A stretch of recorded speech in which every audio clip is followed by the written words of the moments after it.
A motorcyclist led a high-speed police chase through Los Angeles. Shortly after 10 p.m. on Monday, May 19th, a motorcyclist led a high-speed police chase in Los Angeles at speeds exceeding 100 miles per hour. During the chase, the suspect drove his motorcycle through parts of East Los Angeles, Boyle Heights, Hollywood, Westlake, and Echo Park. The suspect, initially charged with operating a motorcycle without a valid California license plate, was traveling in excess of 100 miles per hour at several points during the chase.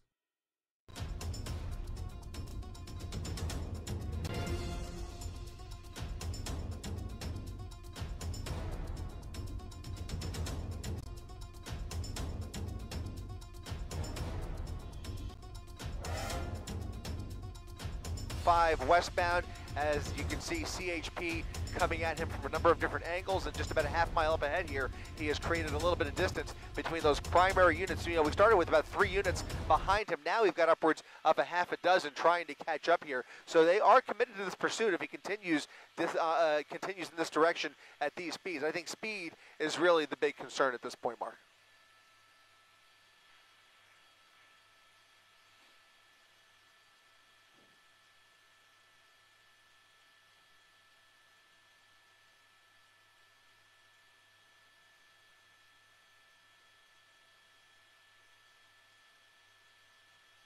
Always a possibility, you know, without any identifiable marks on the bike, you have to wonder if they had a chance to speak to that passenger. I doubt it just from what we were able to gather, but it's a possibility that they were able to actually catch up with the passenger who he dropped off in one of the tunnels downtown.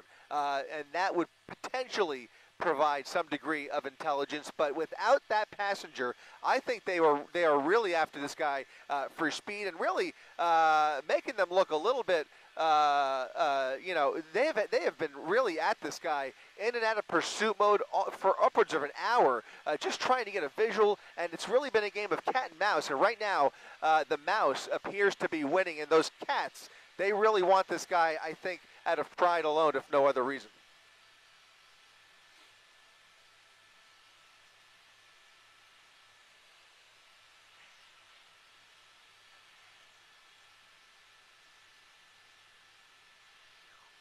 Right, exactly. He's splitting lanes. He's all over the paint, and you can see him now pushing, really twisting that wrist there. Now upwards of 115 miles per hour as he tries to create even more distance.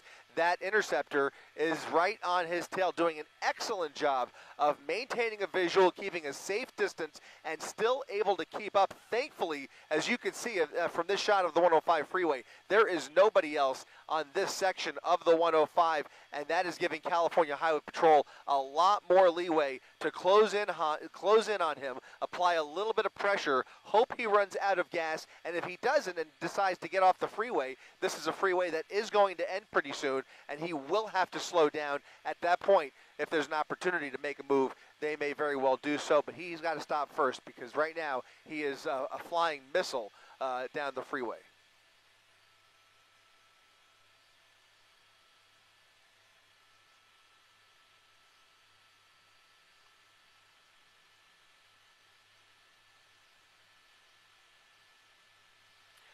Yeah, really making use of all those lanes. Both the suspect and the CHP unit there really taking every bit of advantage and trying to just catch up with them and really not letting up at all. I mean, it's so easy to lose this guy at this point, even with the helicopter up there. Right now, you can see they've got the night sun right on him. But if that helicopter has to go get fuel, then it's going to be up to those ground units, and they want to be close in proximity. Yeah, he just passed the Pulvita. We're right next to the executive terminal there, and he's eventually going to end up on over on Dockweiler Beach here. So the freeway comes to an end in about 1 more mile, if you will, right around the midpoint along LAX.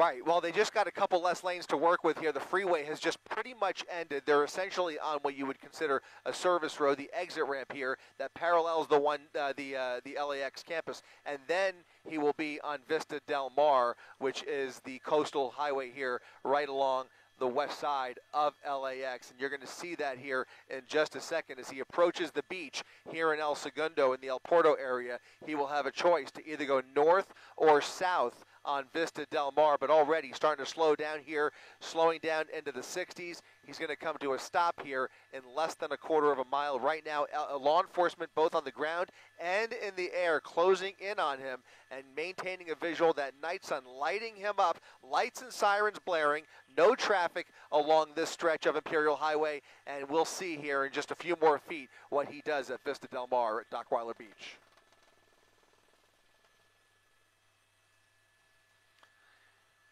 He's got the red, going through the red, going through the red, going through it, and continuing straight towards Vista Del Mar. That was the first Pershing intersection. Now comes Vista Del Mar, and here in a few hundred feet, and we'll see if he's got the red light here or if he has the green. Either way, though, he's got a big decision to make, left or right, north or south.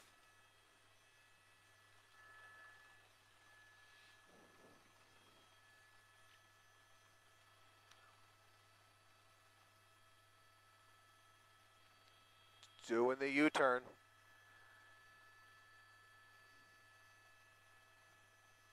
That's right. Yep.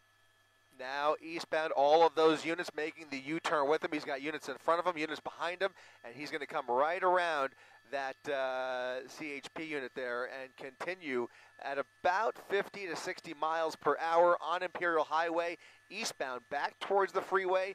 If he decides to take the freeway, he'll get on that right lane actually over here. That'll put him back on the 105 freeway. Or he could take surface streets and hide out in Inglewood. Probably his better bet if he is starting to run out of fuel or thinking he might want to run for it. But he seems to be navigating Imperial Highway at about 75 miles per hour. So we'll see which direction he goes here.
Back on the 105 freeway, and you're so right about that, Mark. This is such a petty pursuit to continue because he has so many opportunities. He has passed those opportunities. He's enjoying the joyride. It is a textbook joyride. They are just trying to catch up with him. But the problem is, even though it doesn't seem as dangerous as it was earlier, even on these empty freeways, one wrong move on his part, and he could really, really get hurt, and this can turn ugly, even with the little traffic that there is out there. It just would be so much better. There's no reason that this should not come to a peaceful resolution tonight. Everybody could go home absolutely safe. He's had their fun. They will get their guy tonight. He'll end up back on his bike before midnight probably, and it could all be over. But right now, at these speeds, he is a real danger to himself at most, and obviously all these other cars out here unnecessarily in his range.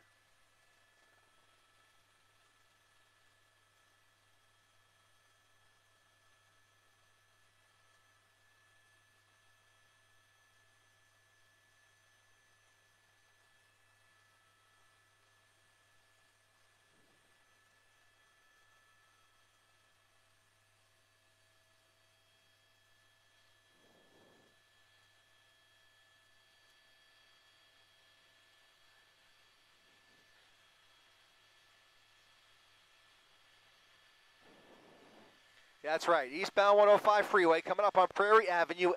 California Highway Patrol now pulling back a little bit. He's picking up a bit of steam here as he exceeds 100 miles per hour. He had officers in front of him, officers behind him. He's got that helicopter right overhead doing a bulk of the work, calling out the location. Yep, go ahead.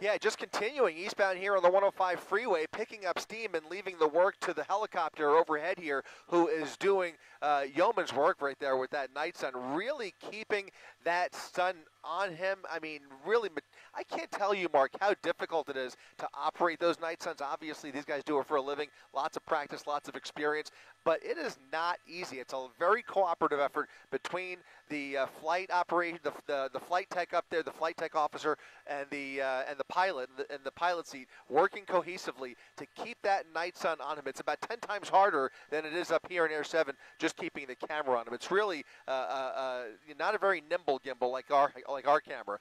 It's very jerky and it's very hard. And these guys are really keeping a motorcycle that's doing well over triple-digit speeds right in the crosshairs there, and really allowing those ground units to back off safely without risk losing the suspect. They're going to make their way through here, but with all this traffic and him picking up steam, that helicopter really is doing a lot of the work here. And it does look, by the way, as I look off the nose just past the 110 freeway mark in the next half mile, there either is a traffic break or a traffic accident that has the 105 freeway all jammed up just to the east of the 110 freeway. So he's about to encounter a whole row of brake lights in about the next 40 seconds. Okay, well, we'll see what he does. As we pointed out earlier, if a bunch of cars are stopped, that doesn't necessarily stop him because he can split the lanes. It does stop. It would be an impediment to the pursuing officers who are in vehicles. But a motorcycle, of course, can split the lanes and just kind of get right through that. Now, if there is some other blockage that actually physically blocks all the lanes, that's a different story. It looks like he's getting off, though, here. It looks like he is indeed getting off at the 110 freeway, and I think this is going to put him on the southbound side. That unit right there was ready for him. I don't know. Well, yeah, he just was kind of, that might have been a coincidence, or he was looking for, actually he's ending up on the northbound side, taking the northbound side of the 110 freeway. So he took that transition, got off the 105 freeway, beat all that traffic. There was a CHP unit right there at the exit at the transition, and he has now transitioned fully onto the northbound side of the 110 freeway. Again, retracing his tracks from earlier, just about 20 minutes ago. He was right here along this stretch of the 110 freeway and has now established a northbound ride straight back into downtown LA potentially. Mm-hmm. And my understanding is, based on what we're hearing from our scanners and also observing, there might be 2 law enforcement helicopters involved with this, the LAPD and the sheriffs. Have you been able to determine that? Yes, California Highway Patrol, and it's either sheriff or LAPD. It is sheriff. So sheriff and CHP both helping each other out here. Mm-hmm. They have one helicopter at low level, and then they have another helicopter at a much higher level, and they're really just keeping their space and communicating with each other and kind of taking turns and directing those officers on the ground. Obviously, one is there to relieve the other if he does have to go back for fuel. This is obviously a California Highway Patrol pursuit. They are the lead agency. That sheriff's helicopter is strictly helping out. Right now, you can see those CHP units hot on his tail again. Once again, northbound side of the 110 freeway, doing triple-digit speeds. We're going to try and catch up here. This is where it gets challenging, even for us up here in Air 7 with a cruising speed of 110 to 120. It can still be tricky to follow these guys and keep up with them. We're going to be making our way back up there now that we've got clearance from the control tower. And you can see him now hugging that number 1 lane mark on the northbound side, just past 80th Street. All right, just past. And so does this put him on a potential path to the 10 freeway? Or no, he's at Florence, so that's still up ahead quite a bit. Halfway between the 105 and the 10 freeway. And now we'll see if he takes either the 10 freeway, which he has not taken the 10 freeway yet this evening. Mm-hmm. He took the 210, I believe, out from Covina and then into downtown LA. Maybe he was on the 10, I'm not sure. But in this part of the city, he has really been mostly on the 110 freeway. And then once he gets downtown, he's really opted for those surface streets. He was very comfortable weaving and zigzagging his way through downtown LA, streets that were completely random turns. I doubt he knew where he was going, but he was just trying to blend in with those buildings. He eventually found a tunnel, dropped off his passenger, and for whatever reason, led us back onto the freeway all the way down to Inglewood, as you mentioned, and then back out here towards the 110 freeway. So we've covered a lot of real estate, but for what reason is really anybody's guess. Again, just tells me this is a textbook joyride. Yeah, it does seem that way because he's slowing down now, it looks like. Or maybe it's an optical illusion, but it doesn't look like he's going nearly as fast as he was. Now he's entering the double-decker portion of the 110 as it gets over toward University Park, Exposition Park, where USC is, and approaching downtown, south of downtown. But we're watching him continuing northbound with at least one agency directly behind him and two perhaps monitoring him from the air. That motorcyclist initially wanted for not having a rear plate, a vehicle code violation, but he didn't pull over, and the chase was on. That's right, and those charges started stacking up immediately, ranging from speeding, felony evasion. We haven't seen any property damage. We haven't seen or heard of any kind of injuries. But once you get into this more congested area, and especially during the downtown part of this chase where we appear to be heading back in that direction, when he was on surface streets in downtown, he was driving very recklessly, Mark. He was going the wrong way down one-way streets with very high potential for collateral damage and at extreme speeds at that. So he was taking a lot of random turns through red lights, ending up on one-way streets, and the charges, as I mentioned, just really have started to rack up on him. So they'll be able to throw a lot at him once they finally get him in custody. Let's just hope for his sake he ends up in custody alive, because at these speeds, anything can go wrong here. He keeps looking back on his bike in the direction of those officers, and every time he takes his eyes off the roadway, you just shudder to think about one wrong move. Right. Well, here he goes now, speeding up, definitely speeding up as he gets heading toward the 4-level now, the 4-level interchange. Oh, no, that's the Santa Monica freeway. Okay, I'm a little ahead of myself, I guess. Yeah. But this is the 10 here. 10 freeway first, and then the 4-level coming up as Right. he makes his way past downtown LA. He'll eventually hit the 4-level. At one point, he actually did take the 101 freeway, started hinting at maybe going into the valley, turned around again, got back on the 110 freeway, started to look like he was going to go up towards Pasadena, turned around again. He's been looking at different... That was earlier, by the way, when he had a passenger on the bike. Eventually, he found a tunnel, dropped off the passenger, as I mentioned, and he's just continuing the ride of his life here, because I don't see this ending any more than one of two ways. And so let's just hope it is the most peaceful way possible as he starts to run out of fuel and will hopefully surrender peacefully regardless of what time it is. But CHP dedicating these resources, and actually I believe both of the helicopters, I understand now, are actually LA County Sheriff's deputies. So two sheriff's helicopters helping out CHP on the ground there, Mark. Wow, and now he's back in downtown. Looks like he's getting off. I think that's the 3rd Street off-ramp. Is that, at any rate? It's going to parallel. It could put him back. He could take one of the streets, 3rd or 4th Street, or he could end up back on the 110 freeway. It looks like he is taking the turn onto 4th Street. Yes, taking 4th Street now into downtown, Mark. I fear this is where we're going to start to have a difficult time, because for almost an hour, he was doing circles right here in the streets in this shot, and we barely even caught a glimpse of him, only because it's so congested down there. There are so many hiding spots, so many tall buildings. He was dipping in and out of parking garages, looking for any place to dump the passenger. What we have not seen him do is just dump the bike and run, because that is his real, I mean, especially downtown. Just get rid of the bike, go for a walk, let everybody go to bed and go home safe. But if he continues, they will continue the chase with him. But on several occasions during the downtown portion of this chase earlier, they had to put it into surveillance mode and pull back completely. They would cancel it. They would re-engage, cancel, re-engage again. He was, like I said, a typical game of cat and mouse. Of East Los Angeles, Boyle Heights, Hollywood, Westlake, and Echo Park. They were overmatched by Searches have not located the motorcyclist who led the police chase through Los Angeles. The area that he chose to try to hide from them in, and if we get more information about who this was and find out more about why they were pursuing him, we will certainly pass that along. In the meantime, that is it for us here on Eyewitness News.